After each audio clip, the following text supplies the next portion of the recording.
Hi everyone. So last వీడియోలో మనం sectioning గురించి నేర్చుకున్నాము. ఇప్పుడు మనం హెడ్ షేప్ గురించి నేర్చుకుంటున్నాం.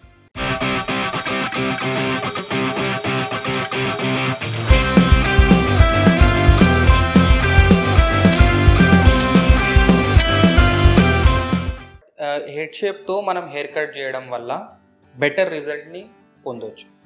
As I said, this becomes your crown and this is your temple area and this is your occipital bone nunchali pie section.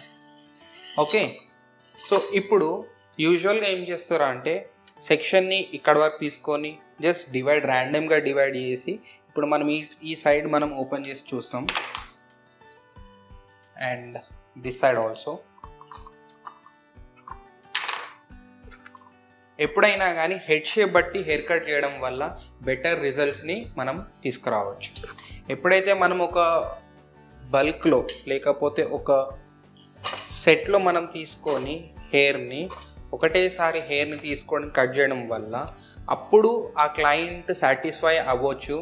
లేకపోతే setting వల్ల మనం హెయిర్ కట్ చేసిన తర్వాత సెట్టింగ్ వల్ల మనం హెయిర్ సెట్ చేస్తాం కాబట్టి అప్పుడైనా కానీ మనం చేసిన హెయిర్ కట్ క్లియర్ అయిపోతుంది. Temporary that will be fine, కానీ ఒకసారి హెయిర్ వాష్ చేసుకున్న తర్వాత client will not be so comfortable with that hair cut. ఎందుకంటే హెయిర్ మూమెంట్ ఉండదు.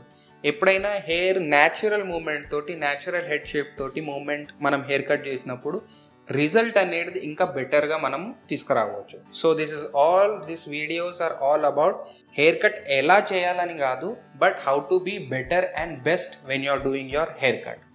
సో ఇప్పుడు నేను ఈ హెయిర్ని మొత్తం ఇలా తీసుకొని ఒకటేసారి కట్ చేశాను. సో ఫాల్ అనేది నార్మల్గా ఇలా వచ్చేస్తుంది. బట్ అదే నేను hair Katni I'm dividing this part, ఈ ఫ్రంట్ పార్ట్ని ఎక్కువ లేయర్స్ ఇవ్వాలి లేదనంటే తక్కువ లేయర్స్ ఇవ్వాలి అన్నప్పుడు ఈ హెయిర్ని నాకు వాల్యూమ్ ఉంచాలి, లేకపోతే వాల్యూమ్ కనపడాలి ఫ్రంట్ క్లయింట్కి అన్నప్పుడు I will make the hair to travel back side, లేకపోతే లేయర్స్ ఎక్కువ కనపడాలి తక్కువ కనపడాలి అన్నప్పుడు ఈ పర్టిక్యులర్ సెక్షన్ తోటి నేను I can play right. And అలాగే రిజల్ట్ కూడా చేంజ్ అవుతుంది. కానీ ఒకటేసారి నేను అన్ని హెయిర్ని ఒకటేసారి నేను తీసుకొని కట్ చేయడం వల్ల ఆ హెయిర్ మూమెంట్ అనేది ఫాల్ అనేది ఉండదు. సో ఎప్పుడైతే మనం సపరేట్గా మనం తీసుకొని మనం ఆ పర్టిక్యులర్ హెయిర్ న్యాచురల్ ఫాల్ తోటి మనం కట్ చేస్తుంటామో haircut becomes very graceful and presentable. Even మనం సెట్టింగ్ చేసుకోకపోయినా కానీ న్యాచురల్గా ఆ హెయిర్ అనేది ఫాల్ వస్తుంది, ఆ లేయర్స్లో మూమెంట్ వస్తుంది. Okay, so that is all.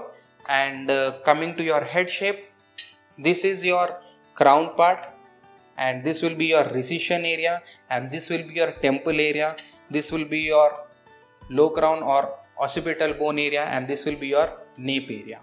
So hope you all liked it and learned something. ఏదో కొత్తగా మీరు నేర్చుకుంటున్నారా అని నేను కోరుకుంటున్నాను. So the tip for this video is cut sections according to your head shape.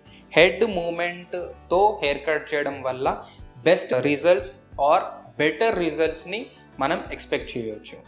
So hope you are liking these videos and మీకు ఒకవేళ information అనేది మీకు యూస్ఫుల్ అనిపిస్తే please subscribe for our channel for more videos like this. Thank you.